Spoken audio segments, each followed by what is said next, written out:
Pasti kalah. Nyata. Oh iya. Bukan nonton. Apa nih? Jualan nih. Oh, Wakil Gubernur DKI Jakarta Bapak Rano Karno. Selamat datang Bapak.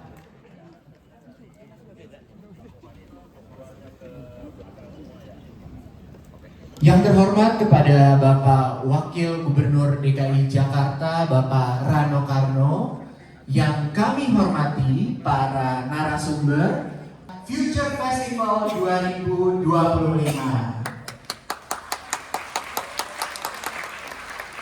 Tentunya hari ini akan menjadi perayaan terakhir dari rangkaian dialog dan juga kolaborasi kita. Tapi percakapan yang terjadi di ruangan ini semoga terus bergema hingga ke ruang-ruang publik, komunitas, bahkan kebijakan kota.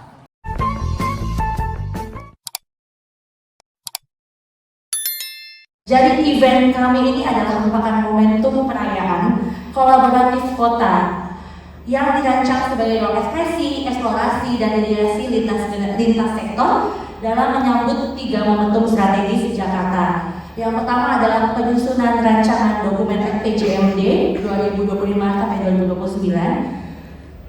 Yang kedua, kita merupakan perayaan menuju 500 tahun Kota Jakarta yang akan sebentar lagi berusia 500 Kota Jakarta di tahun 2027. Dan yang ketiga adalah menyambut visi Jakarta menjadi top 20 global city. Oke.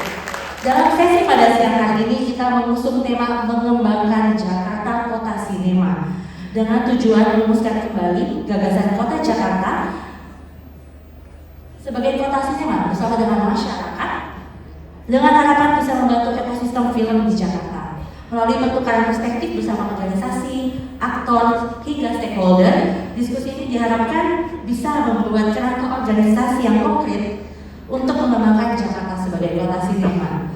Waduh, saya benar-benar nervous banget ini. Soalnya narasumber saya di sini hebat semua. Tepuk tangan sekali lagi Bapak Ibu untuk Bapak narasumber ini.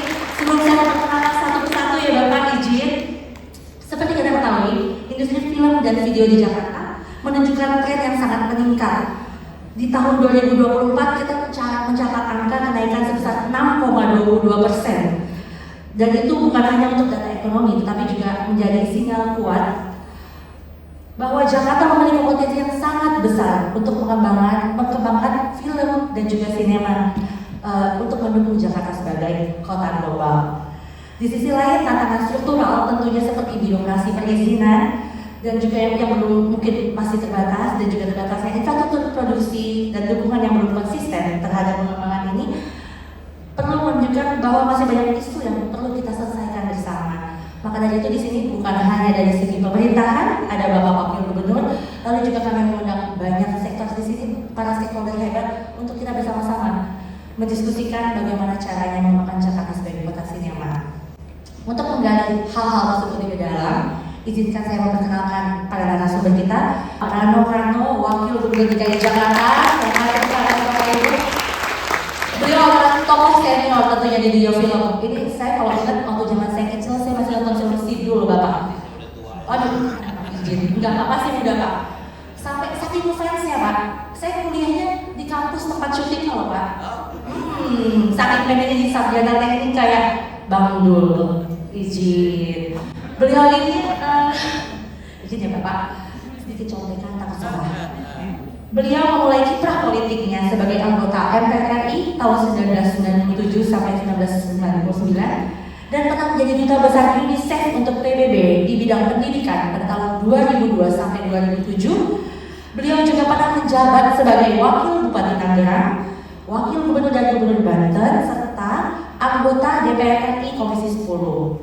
Saat ini beliau menjabat sebagai Wakil Gubernur Jakarta periode 2025 sampai 2030. Bapak Rano Karno telah menerima berbagai penghargaan di bidang literasi, kepemimpinan daerah, dan juga pengembangan gerakan pramuka. Betul Bapak? Baik. Terima kasih Pak Ari, Pak Puput. Kita mesti sepakat dulu. Kalau kita lihat temanya, acara ini dari jam 11 sampai jam 12. Berarti kita cuma punya waktu 1 jam.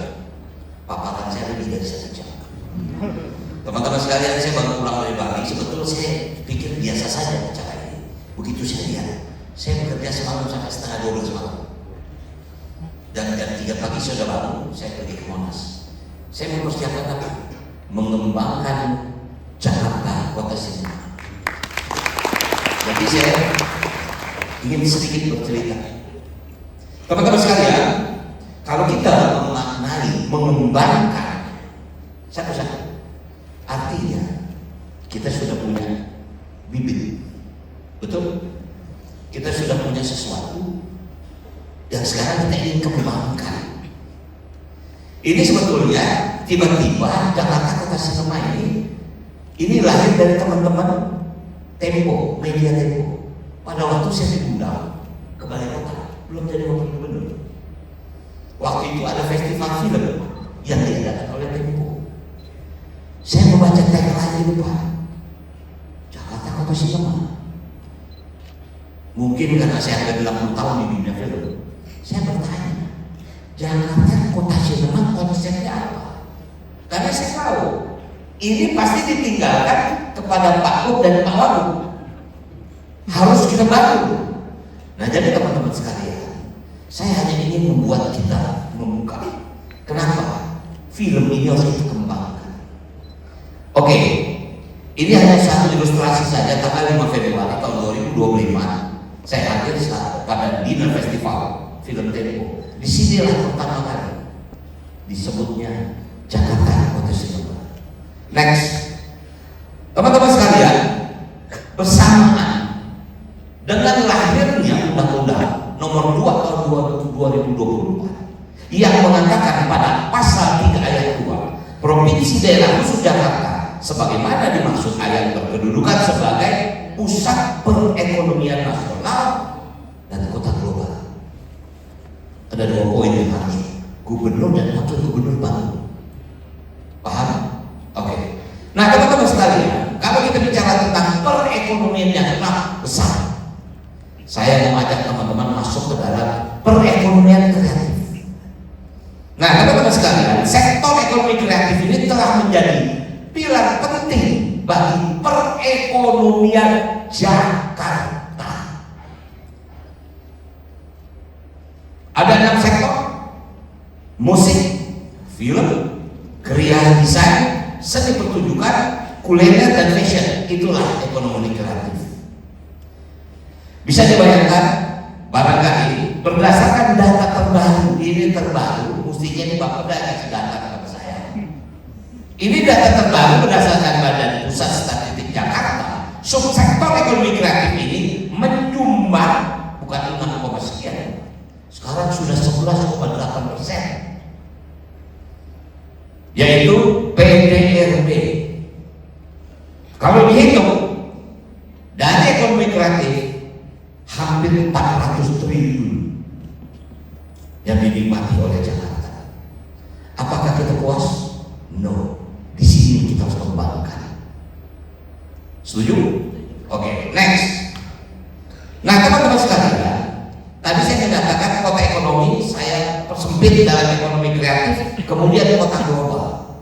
Apa ini kota global? Ada 5 syarat sebagai kota global, baik dari Kearney dan juga United Nations Human Development Program yang menyatakan ada 5 program dalam kota global. Yang pertama adalah pusat keuangan internasional, kemudian keberadaan perusahaan multinasional, infrastruktur transportasi komunikasi kelas dunia, pusat kebudayaan dan pendidikan global. Nah, kemudian keadaan agama penduduk internasional. Jadi kota global mempunyai ciri khas. Saya ingin bicara poin keempat. Dari Kearney dan juga dari United Nations, poin keempat adalah kebudayaan. Inilah teman-teman, mungkin pengalaman saya, naluri saya sebagai orang yang berkecimpung di dalam dunia kebudayaan yang sangat sempit. Dunia film hampir 60 tahun saya, tapi belum semua kebudayaan saya kuasai. Di sinilah saya hadir. Itu yang membuat kepala saya berpikir, ini tugas saya apa, membangun Jakarta menjadi kota sinema. Nah, tadi saya katakan kita mengembangkan, artinya kita sudah punya bibit. Jakarta sudah punya bibit. Next. Nah, teman-teman, bibit itu saya katakan sini cikal bakal kota sinema sudah ada, Mas.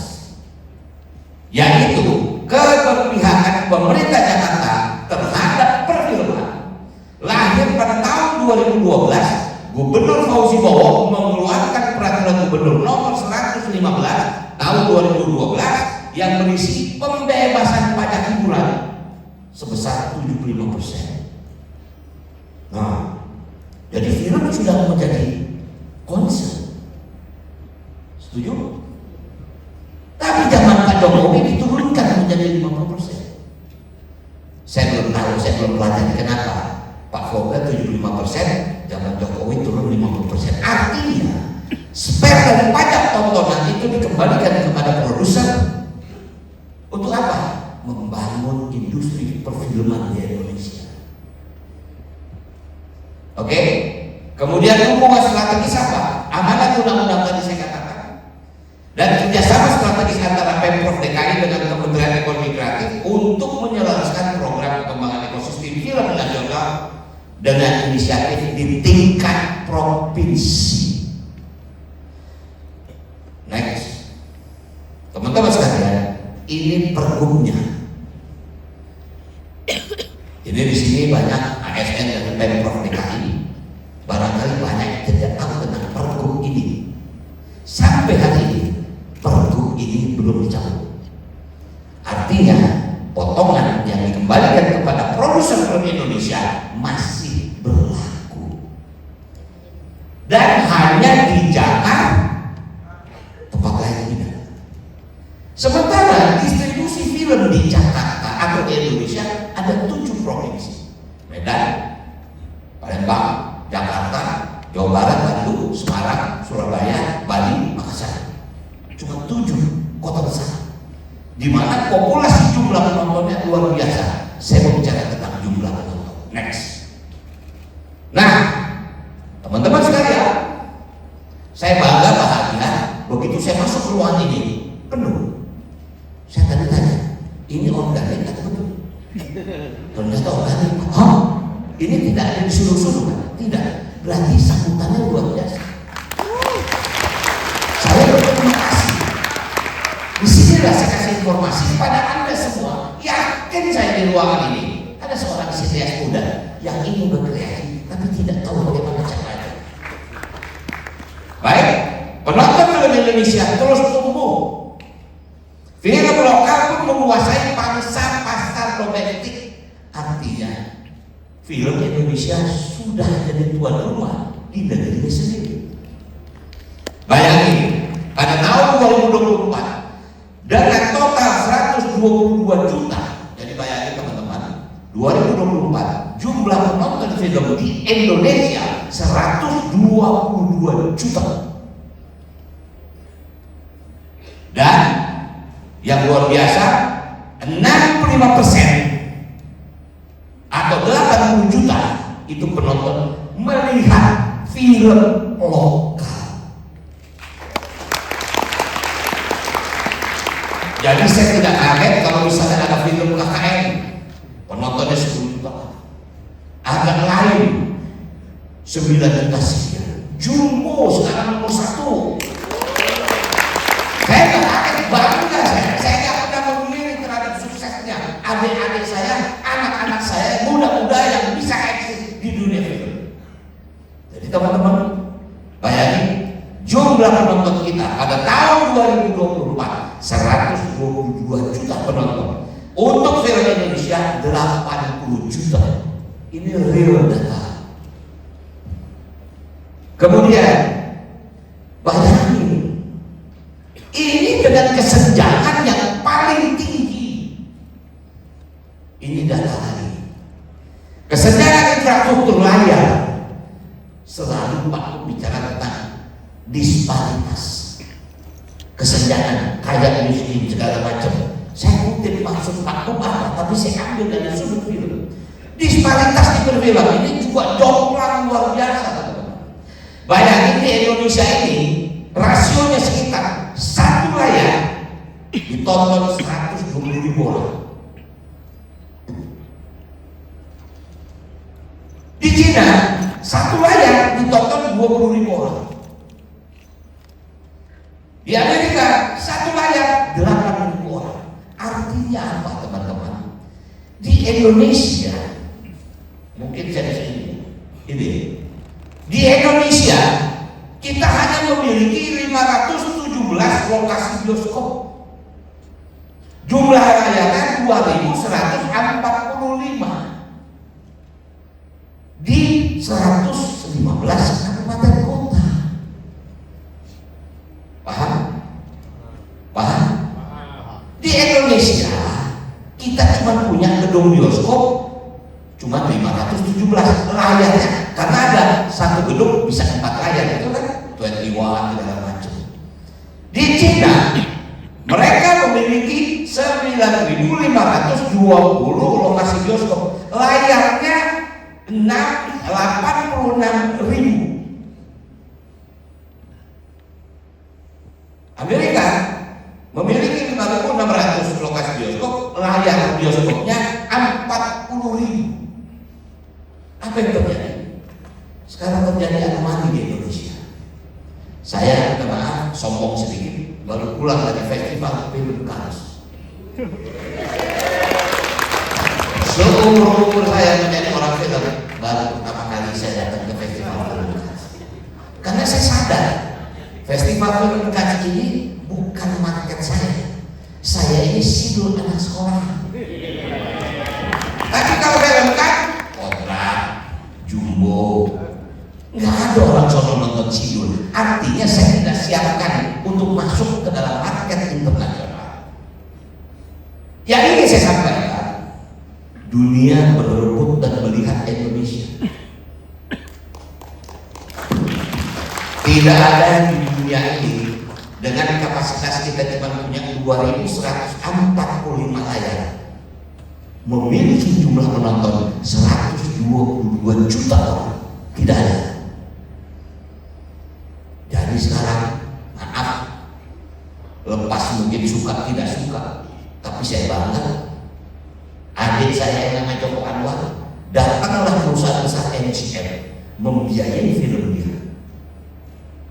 Sekarang semua investor datang ke Indonesia untuk apa? Bikin film. Next. Nah, kenapa saya mau hadir di festival film Cannes ini mungkin menjelang penutupan? Karena ada tujuan. Kembali lagi apa? Jakarta menjadi kota sinema. Di dunia ini banyak festival film, tapi mungkin barangkali yang kredibilitasnya tinggi cuma beberapa selain Oscar, yaitu festival film Cannes. Saya datang ke sana, saya tampil, saya tampil sebagai wakil gubernur. Jalan di red carpet, sebetulnya red carpet sih ya karpet merah biasa. Tapi Anda jangan bayangkan Anda bisa jalan di red carpet itu kalau Anda nggak punya prestasi. Kalau artis karena film ikut, tapi memang ada yang bisa beli tiket untuk lewat itu, harganya mati kita. Saya nggak mau sebut siapa artisnya, tapi ada artis yang nggak punya film tapi jalan di red carpet. Saya nggak mau sebut artisnya, tapi itu boleh, di sana boleh menjadi objek turisme. Nah, kemudian saya minta maaf, inilah Linda, Rina, Abe, Ebe, semua teman-teman yang kemarin pergi. Kemarin, maaf, mungkin Anda nggak terlalu kenal, tapi saya tahu komunitas ini. Kita dikunjungi oleh Motion Picture Association Amerika. Pergerakan Jakarta sudah dipotret. Karena kita akan bikin apa? Kita akan membentuk Jakarta Film Commission. Teman-teman sekalian, di seluruh dunia, di setiap kota yang maju, Busan Festival dia ada Film Commission, Tokyo dia ada Film Commission, Hong Kong dia ada Film Commission, Netherlands dia ada Film Commission. Apa gunanya Film Commission? kita bisa dalam tanda kutip semua yang tadi Mbak tanya, bagaimana kita mempersiapkan semua infrastruktur ini harus melalui sebuah film commission. Misalnya film commission ini juga bisa memberikan finance, biaya untuk produksi. Hong Kong setiap tahun 40 the young filmmakers dibiayai film, satu film 2 juta US dollar. Artinya Jakarta mampu untuk melakukan itu. Maaf, selama ini pengalaman saya berpuluh-puluh tahun mas, sampai terakhir saya bikin sidul anak sekolah, tidak satupun bank mau memberikan kredit kepada produser film sampai hari ini. Sementara 122 juta jumlah penonton, kalau kita mau berkali kita bikin pertemuan selanjutnya. Artinya anak-anak kita yang punya ide, yang punya kreativitas nggak bisa menyalurkan. Nah, festival film Cannes selain market film, tapi mereka juga menerima orang-orang yang punya kreativitas dan sangat dibiayai. Karena itu saya anggap hari ini sangat penting ada Bu Linda, Mbak Linda, maaf Linda ini bocahnya saya tahu. Karena ayahnya ini produser film yang sangat idealis. Garuda Film namanya dulu.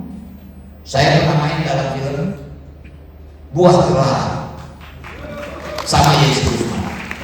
Kemudian Sumpah Potong.